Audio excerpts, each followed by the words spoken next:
One of the biggest obstacles to growing a large rental portfolio is eventually running out of cash for down payments on your next purchase. The BRRRR strategy is the secret weapon used by high-level investors to recycle their capital, and buy multiple houses using the same pot of money. This acronym stands for Buy, Rehab, Rent, Refinance, and Repeat, and it is all about creating forced appreciation in a distressed property.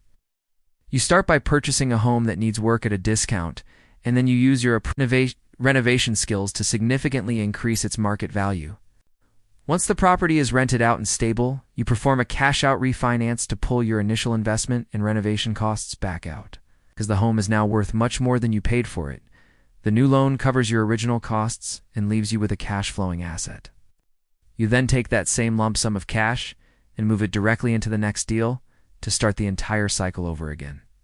Let's look at a case study of how this works in the real world, so you can see how to scale your wealth without needing a massive bank account